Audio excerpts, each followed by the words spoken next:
नमस्कार, आप देख रहे हैं ख्याल आपका और मैं हूं आपके साथ अनुज शर्मा। आपका स्वागत है आपके अपने हेल्थ शो में, जिसका मकसद है आपको हेल्थ से जुड़ी हर एक जानकारी देना।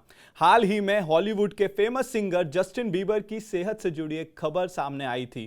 जस्टिन बीबर ने अपना एक वीडियो शेयर किया है जिसमें उन्होंने बताया है कि उन्हें रमसिया हंट सिंड्रोम हो गया है। इस बीमारी के कारण उनका आधा चेहरा पैरालाइज हो चुका है। रमसे हंट सिंड्रोम एक नर्व सिस्टम से जुड़ी हुई एक बीमारी है। इस बीमारी के होने से व्यक्ति के चेहरे को लकवा मार सकता है या उसके चेहरे पर चकत्ते यानी कि रेशेस हो सकते हैं। लेकिन ये बीमारी आखिरकार क्या है? आज इस बीमारी के बारे में जानकारी देने के लिए हमारे साथ जुड़े हैं कंसल्टेंट न्यूरोलॉजी फोर्टिस हॉस्पिटल वसंत कुंज से डॉक्टर ध्रुव जुत्सी। डॉक्टर, आपका बहुत बहुत स्वागत है हमारे शो में। धन्यवाद। डॉक्टर, मैं सबसे पहले आपसे ये जानना चाहूंगा कि ये रमसे हंट सिंड्रोम आखिरकार होता क्या है? ये बेसिकली एक कंडीशन होती है जिसमें एक हर्पीज जोस्टर वायरस जो हमारी चेहरे की नस होती है या फेशियल नर्व जिसको बोलते हैं जी। उसमें घुस जाता है। और उसमें घुसने के बाद सूजन होती है और वो जहां जहां नस जा रही होती है उस एरिया में चेहरे पर कई बार दाने आ जाते हैं। कान में दर्द काफी होता है बिकॉज ये जो नस होती है ये कानों के अंदर के थ्रू आ रही होती है। इसी वजह से कई बार पेशेंट्स बोलते हैं कि कान में काफी तेज दर्द था और उसके बाद मुंह टेढ़ा होने लगा। तो बेसिकली ये पेशेंट तभी डॉक्टरों के पास आते हैं जब वो सडनली नोटिस करते हैं कि जैसे मुंह एक तरफ भाग रहा है, मुंह में पानी ठहर नहीं रहा है, कुल्ली करते समय पानी निकल जा रहा है, खाना खाने में तकलीफ हो रही है, आंख पूरी बंद नहीं हो पा रही है। तो ओके। एक तरीके का फेशियल पैरालिसिस होता है। ओके डॉक्टर, ये तो हमने पढ़ा भी है, इसके बारे में काफ़ी जाना है और लोगों ने काफ़ी इसके बारे में बताया है कि फेस पर दाने हो जाते हैं जिस वजह से, और फेस पे पैरालाइज हो जाता है। पर ये होता क्या क्यों है और किन कारणों से होता है ये जनरली एक जो हर्पीज वायरस होता है, जो ये चेहरे की नस होती है वहां पे एक नसों का गुच्छा होता है, ओके। उसको जेनिकुलेट गैंग्लियन बोलते हैं। ओके। तो कई बार वायरस वहां पे कई सालों से बैठा हुआ होता है और अगर बॉडी में कुछ इम्यूनिटी कम हो जाए किसी भी कारण से, अगर वो ट्रांजिएंट नेचर या कुछ टाइम के लिए भी कम हो, तो ये वायरस कई बार रीएक्टिवेट हो जाता है। जब रीएक्टिवेट होता है तो वो चेहरे की नस में घुसने से या उसके अगल बगल का जो चमड़े का हिस्सा होता है चेहरे पे, वहां पे जाने से उसके सिम्टम्स स्टार्ट हो जाते हैं, जिसमें चेहरे पे छाले आना और मुंह में टेढ़ापन आ जाता है।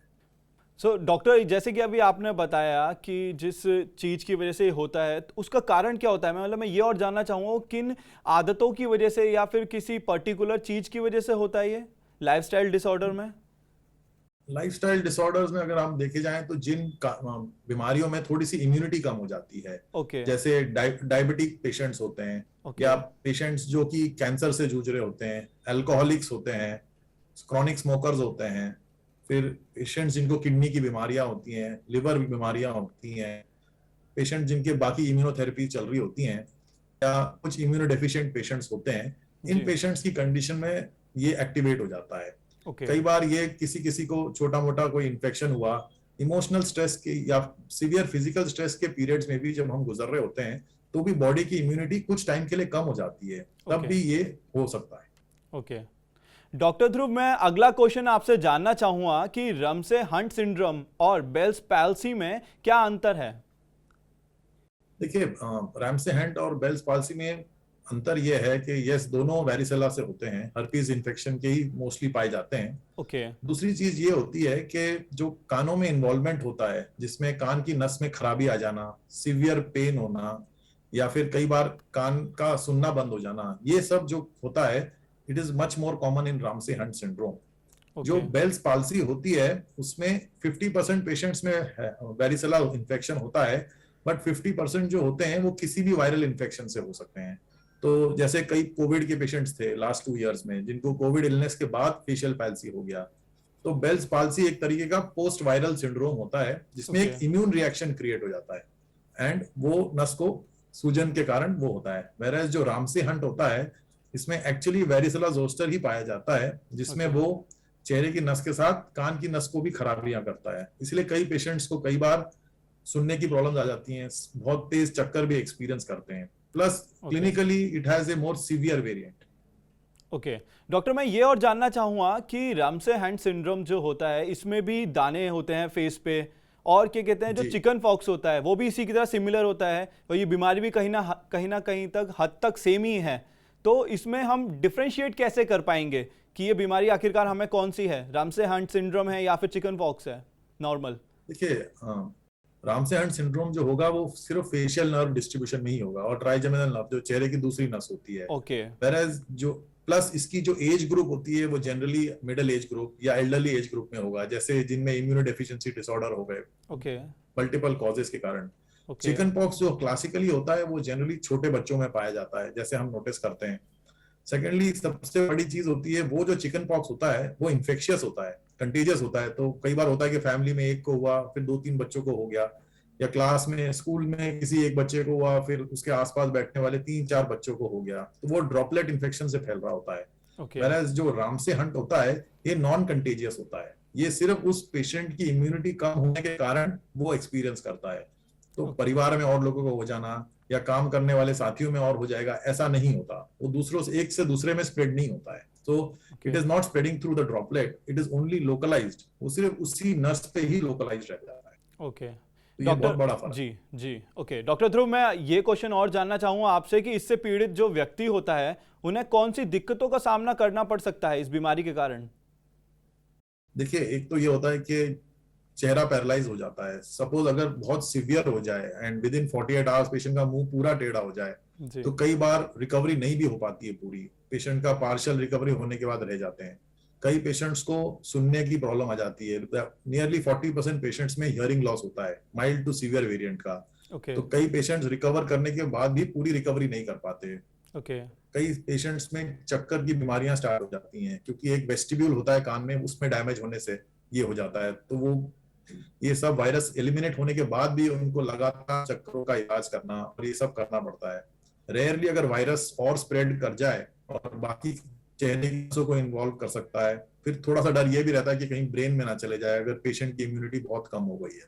ओके। तो ये सब प्रॉब्लम्स हो सकती हैं। ओके, तो क्या इस बीमारी का इलाज संभव है किसी हद तक? बिल्कुल, इस बीमारी का पूरा इलाज संभव है।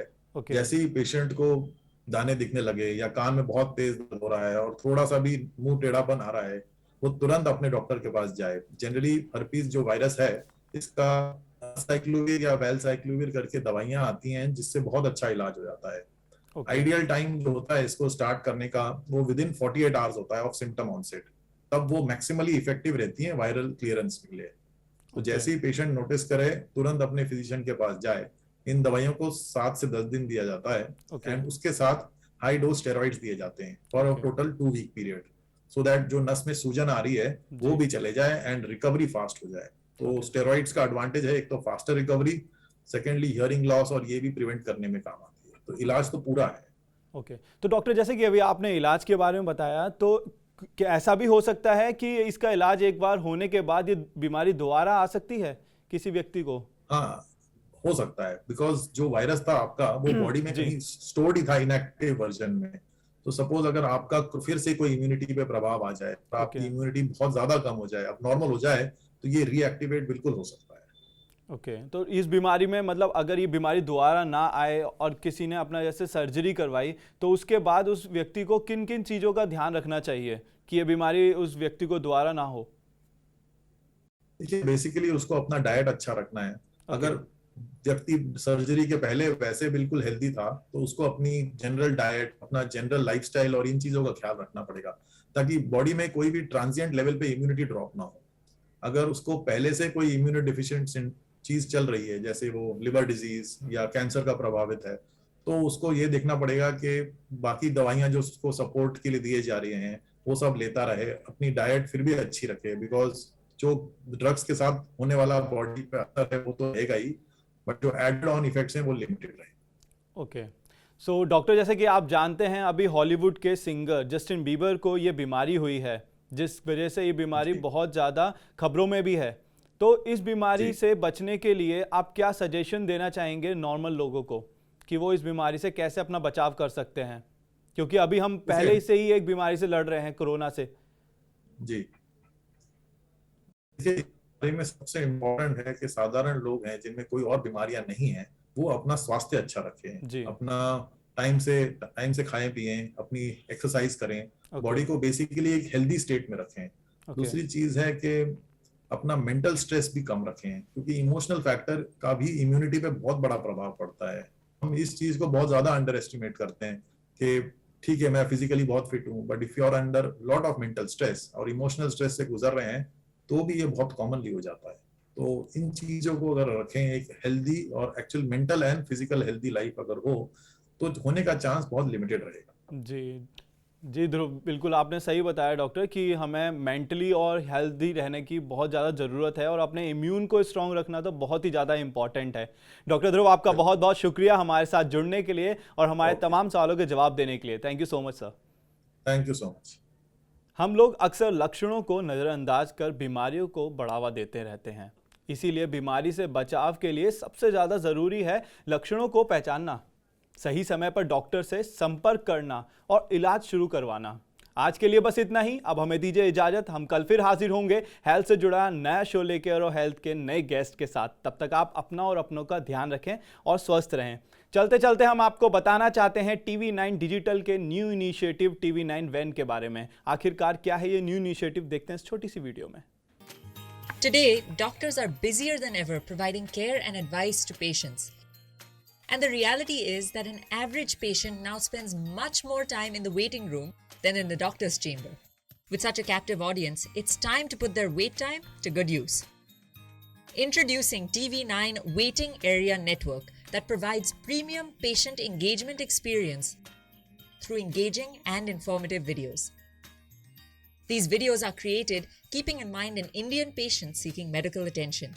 TV9 Waiting Area Network provides a perfect platform for educating the patients on everything a doctor's practice has to offer while elevating the doctor's brand at the same time. As a doctor, all you need is to have Wi-Fi at your clinic and we'll take care of the rest. We provide you with a TV, a media player, your clinic profile, and a playlist customized as per your practice. Combine all this with the regular news updates from TV9 and you have an awesome branding and marketing tool for your clinic. Write to us at van@tv9.com and we'll get in touch with you to set up our solution at your premises.